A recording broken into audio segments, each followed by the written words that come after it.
नमस्कार बंधुगण आपण समस्त को पुणी थर बहुत बहुत स्वागत करचु। यही वीडियो को बंधुगण निहाती शेष पर्यंत देखिए।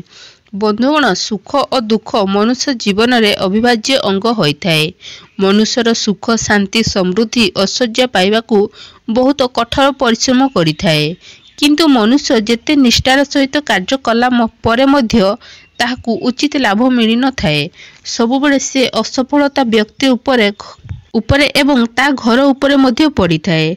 वाद विवाद कली झगड़ा बढ़िबाकू लागे। धन संबंधी बा धन प्राप्ति न हवा कारणरू घरर आर्थिक संकट आसी थाए। धनर अभावरू मानसिक असुविधा होइथाए। एहा द्वारा घरे समाज रे व्यक्तिर मान सम्मान उपरे हानि होइथाए। बंधुगण एमिति हेबा कारण कौन? आपनको घरे रहिथिबा नकारात्मक ऊर्जा होइथाए। नकारात्मक ऊर्जा प्रवेश रे बहुत प्रकार असुविधा आसी थाए आपनको जीवन रे। बंधुगण एही नकारात्मक ऊर्जा को दूर करने को हेले आपनको किछि खास उपाय करने को पड़िबो, किंतु बंधुगण सही उपाय बाबद रे जानिबा बहुत जरूरी। बंधुगण बृहस्पति को प्रसन्न करी आपण सुखमय जीवन धन संपत्ति मान सम्मान आदि प्राप्त करि परिबे। बृहस्पति को नवग्रह रे गुरुंकर अध्यापत्य प्राप्ति होइथाए। बृहस्पति को एक सौभाग्यशाली ग्रह और मांगलिक देवता रूपे जना जाइथाए। बंधुगण बृहस्पति आराधना करिले आपनकर सबु संकट दूर होइजिवो। देवगुरु बृहस्पति हलदिया रंगर कारक ग्रह होइथांती। मना जाइथाए जे सेमानंकु हलदिया जिनिस अर्पण करिले जणे व्यक्तिर जीवन रे सबु कष्ट दूर होइथाए बा श्रीहरि विष्णु दूर करि दैथांती। बंधुगण आपनको घरे प्रत्येक दिन व्यवहार करा जाउतबा हलदीर विशेष महत्व रहिछि। हलदीर प्रयोग पूजा पाठ करने समय रे व्यवहार करा जाइथाए। ज्योतिष रे हलदीर संबंधी बृहस्पति सहित मना जाइथाए।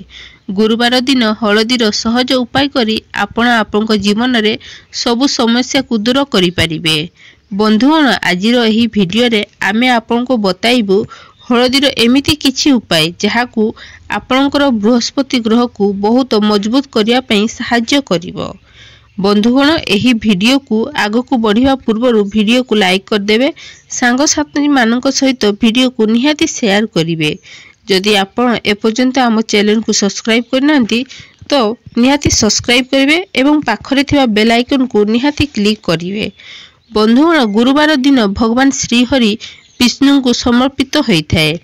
भगवान विष्णुंकर प्रिय वस्तु होउची हलदी। भगवान विष्णु को प्रसन्न करने को हेले गुरुवार दिन हलदिया वस्त्र पिंधि तांकर पूजा अर्चना करने उचित। भगवान विष्णुकर पूजा रे हलदीर प्रयोग अवश्य करिवे। हलदी रे भगवान विष्णुकर टीका बा तिलक निहाती लगाइबे। हलदिया फूल और फल भोग लगाइबे।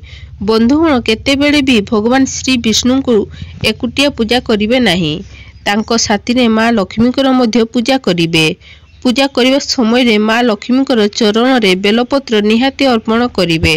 एहा द्वारा पूजा पूरा पूर्ण हुए और फल प्राप्ति होइथाए। जीवन रे केबे भी कोनसी जिनिसर अभाव रहि न थाए। धन संबंधी मान सम्मान ने बुद्धि हेबा सहित पूजा समय रे कंठरे बा हातरे हलदीर छोट टीकाटी लगाइबे। बृहस्पति कृपा पाइबा पई सहाय्य करिथाए। बंधुगण गुरुवार दिन गाधेबा पानी रे हलदी आड़ी स्नान करिवे। बृहस्पति स्थिति मजबूत होइकी विवाह संबंधी समस्या दूर होइथाए एवं चाकरी व्यवसाय रे सफलता प्राप्ति होइथाए। बंधुगण स्नान कर सारा परे सर्वप्रथमे सूर्य देवता को गोटे नटा जल अर्पण करिवे। सेही जल रे अल्प टिके हलदी ढाड़ी देवे। सेही जल को सूर्यंकर अर्पण करिवे बा सूर्य देवता को अर्पण करिवे। देखिए बंधुगण आपनक गुरु बहुत मजबूत होइथाए एवं आपनक जीवन सुखमय होइथाए। बंधुगण गुरुवार दिन पोछा लगाइबे नाही, किंतु गुरुवार दिन झाड़ू कर सारा परे पानी रे टिके हलदी पकाई सेही पानी को घर जाक छिंची देबे। बंधुगण घर शुद्ध हो जाइथाए। प्रत्येक दिन श्रीहरि विष्णु को पूजा कर सारा परे हलदी और चंदन आपणकर मस्तिष्क लगाइबे। जदि किछि शुभ कार्य करने को आपण बाहर को जाउछंती तो यही उपाय को निहाती करिवे। ଦେଖିବେ ବନ୍ଧୁଗଣ ସେହି କାର୍ଯ୍ୟ ନିହାତି ସଫଳତା ମିଳିବ। ଘରେ ଆର୍ଥିକ ସଂକଟ ଦୂର ହେବ, ଘରେ ଆର୍ଥିକ ସମସ୍ୟା ଦୂର ହେବ। ହେଲେ ଭଗବାନ ବିଷ୍ଣୁଙ୍କୁ ପ୍ରସନ୍ନ କରିବାକୁ ହେଲେ ପ୍ରତ୍ୟେକ ଗୁରୁବାରକୁ ହାତରେ ହଳଦୀ ଓ ଚାଉଳ ନେଇକି ଭଗବାନ ଶ୍ରୀହରିଙ୍କୁ ଧ୍ୟାନ କରିବେ ଏବଂ ବିଷ୍ଣୁ ଶାସ୍ତ୍ରକୁ ପଠନ କରନ୍ତୁ। ଆପଣଙ୍କର ଆର୍ଥିକ ସଂକଟ ନିହାତି ଦୂର ହୋଇଯିବ। ଆପଣଙ୍କର ସବୁ କାର୍ଯ୍ୟ ସହଜରେ ପୂରଣ ହେବ। ବାସ୍ତୁଦୋଷ ଅନୁସାରେ ପ୍ରତ୍ୟେକ ଗୁରୁବାର ଦିନ ଆପଣଙ୍କ ରୁମ୍ର କୋଣରେ ପ୍ରତ୍ୟେକ କୋଣରେ ହଳଦୀ ଛିଞ୍ଚିବେ। ଏହାଦ୍ୱାରା ବାସ୍ତୁଦୋଷ ଦୂର ହୋଇଥାଏ। ଆପଣଙ୍କ ଘରର ମୁଖ୍ୟ କବାଟ ସାମ୍ନାରେ ହଳଦୀର ଗୋଟିଏ ରେଖା ବନାଇବେ। ଏହାଦ୍ୱାରା ନକାରାତ୍ମକ ଉର୍ଜା ପ୍ରବେଶ କରିନଥାଏ। ତା ସହିତ ବନ୍ଧୁଗଣ ପ୍ରତ୍ୟେକ ଗୁରୁବାର ଦିନ ସକାଳୁ ଘରର ମୁଖ୍ୟ ଦ୍ୱାରରେ ବା ମୁଖ୍ୟ ଦ୍ୱାର ବାହାର ଆଡ଼କୁ ହଳଦୀର ସ୍ୱାସ୍ତିକ ଚିହ୍ନ ବନାଇବେ ବା ଅଳ୍ପ ଚାଉଳକୁ ଆପଣ ଅଦା କରି ସେହି ଚାଉଳରେ ହଳଦୀ ମିଶାଇ ସେହି ଚାଉଳରେ ଘରର ମୁଖ୍ୟ ଦ୍ୱାରରେ ସ୍ୱାସ୍ତିକ ଚିହ୍ନ ବନାଇବେ। ଜ୍ୟୋତିଷ ଶାସ୍ତ୍ର ଅନୁସାରେ ଏହା ମାଙ୍ଗଳିକ ଚିହ୍ନର ପ୍ରତିଷ୍ଠା, ମାନ ସମ୍ମାନ, ସଫଳତା ଏବଂ ପ୍ରଗତିର ପ୍ରତୀକ ମନାଯାଇଥାଏ। ବନ୍ଧୁଗଣ ଏହା ଆପଣଙ୍କ ଘରକୁ ଆସୁଥିବା ନକାରାତ୍ମକ ଉର୍ଜାକୁ ଟାଣି ନେବ। ସ୍ୱାସ୍ତିକ ଚିହ୍ନ ପ୍ରୟୋଗ ଦ୍ୱାରା ଧନ ବୃଦ୍ଧି, ଗ୍ରହ ଶାନ୍ତି, ବାସ୍ତୁଦୋଷ ନିବାରଣ ଏବଂ ଚିନ୍ତାରୁ ମୁକ୍ତି ମିଳିଥାଏ। ଯେଉଁ ମନୁଷ୍ୟଙ୍କ ଜୀବନରେ ବିବାହ ସମସ୍ୟା ଆସିଥାଏ, କେବେ କୌଣସି ଛୋଟ ବଡ଼ କାରଣରୁ ବା ବିଘ୍ନ କାରଣରୁ ବିବାହରେ ଅର୍ଚ୍ଚନା ଆସିଥାଏ, ତ ବନ୍ଧୁଗଣ ଆପଣ ତୁଳସୀ ପତ୍ରରେ ହଳଦୀ ଲଗାଇବେ, ଶ୍ରୀହରି ବିଷ୍ଣୁଙ୍କ ଚରଣରେ ଅର୍ପଣ କରିବେ, ତାଙ୍କୁ ବିଘ୍ନ ଦୂର କରିବାକୁ ପ୍ରାର୍ଥନା କରନ୍ତୁ। ଦେଖିବେ ବନ୍ଧୁଗଣ ବହୁତ ଶୀଘ୍ର ହିଁ ଆପଣଙ୍କର ବିବାହ ହୋଇଯିବ। ତାପରେ ସେହି ତୁଳସୀ ପତ୍ରକୁ ମାଟିରେ ପୋତି ଦେବେ। ଗୁରୁବାର ଦିନ ଲୋକମାନେ ବ୍ରତ ରଖିଥାନ୍ତି, କିନ୍ତୁ କିଛି ଲୋକ ରଖିପାରନ୍ତି ନାହିଁ। ବନ୍ଧୁଗଣ ଗୁରୁବାର ଦିନ କିଛି ଜିନିଷରୁ ଦୂର ରୁହନ୍ତୁ। ଗୁରୁବାର ଦିନ ସ୍ୱସ୍ତିକ ଭୋଜନ କରନ୍ତୁ। ଗୁରୁବାର ଦିନ ଆମିଷ, ରସୁଣ, ପିଆଜ ସେବନ କରନ୍ତୁ ନାହିଁ। ବନ୍ଧୁଗଣ ଗୁରୁବାର ଦିନ ହଳଦିଆ ବସ୍ତ୍ର ପିନ୍ଧନ୍ତୁ। ହଳଦିଆ ବସ୍ତ୍ର ପିନ୍ଧିଲେ ଅତ୍ୟନ୍ତ ଶୁଭ ମନାଯାଇଥାଏ। ଏହି ଦିନ କଳା ଓ ଲାଲି ରଙ୍ଗର ବସ୍ତ୍ର ପିନ୍ଧିବେ ନାହିଁ।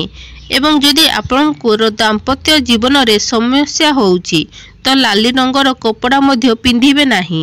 ଲାଲି ରଙ୍ଗର କପଡ଼ା କ୍ରୋଧକୁ ବଢ଼ାଇଥାଏ, କୁ ଉତ୍ତେଜିତ କରିଥାଏ। ବନ୍ଧୁଗଣ ଏହି ତିନୋଟି ଜିନିଷରୁ ବଞ୍ଚିବେ।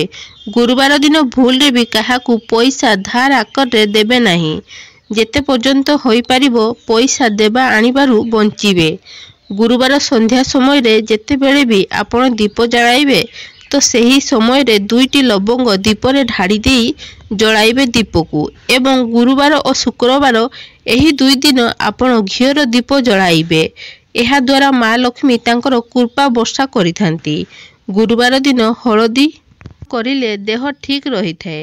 ଯଦି ଆପଣଙ୍କୁ ସବୁବେଳେ ଅସଫଳତା ମିଳୁଛି, ଏମିତି ଲାଗୁଛି ଯେ ଆପଣଙ୍କର ଭାଗ୍ୟ ଆପଣଙ୍କର ସାଥ ଦେଉନାହିଁ, ତାହେଲେ ବନ୍ଧୁଗଣ ପ୍ରତ୍ୟେକ ଗୁରୁବାର ଦିନ ଶ୍ରୀହରି ବିଷ୍ଣୁଙ୍କୁ ହଳଦୀର ଟୀକା ଲଗାଇବେ। ଦେଖିବେ ଆପଣଙ୍କର ଭାଗ୍ୟ ଚମକି ପଡ଼ିବ। ବନ୍ଧୁଗଣ କୌଣସି ଗୁରୁବାର ଦିନ ଗୋଟିଏ ଛୋଟ କାଗଜ ନେବେ, ସେଥିରେ ଅଳ୍ପ ଟିକେ ହଳଦୀ ଢାଳିବେ, ତାହାକୁ ଭଲ ଭାବରେ ବାନ୍ଧି ଦେବେ ଏବଂ ଭଗବାନ ବିଷ୍ଣୁ ଓ ମା ଲକ୍ଷ୍ମୀଙ୍କର ଫଟୋ ବା ମୂର୍ତ୍ତି ସାମ୍ନାରେ ଏହାକୁ ଲୁଚାଇ ଦେବେ। ଫଟୋ ପଛଆଡ଼େ ଏହାକୁ ଲୁଚାଇ ଦେବେ। ଧନ ସମ୍ବନ୍ଧୀୟ ଚିନ୍ତା ହେଉ, ବିବାହର ଚିନ୍ତା ହେଉ, ଆପଣଙ୍କର ମନୋକାମନା ନିହାତି ପୂରଣ ହୋଇଯିବ। ଯେତେବେଳେ ଆପଣଙ୍କର ମନ ଇଚ୍ଛା ବା ଆପଣଙ୍କର ମନୋକାମନା ପୂରଣ ହେବ, ସେହି ହଳଦୀଟିକୁ ତୁଳସୀର ମାଟି ତଳେ ପୋତି ଦେବେ। ବନ୍ଧୁଗଣ ଯଦି ଆପଣ ଏହି ଉପାୟ ଗୁଡ଼ିକ ପ୍ରତ୍ୟେକ ଗୁରୁବାରକୁ କରିବେ, ଦେଖିବେ ଆପଣଙ୍କର ସବୁ ସଂକଟ ଦୂର ହୋଇଯିବ।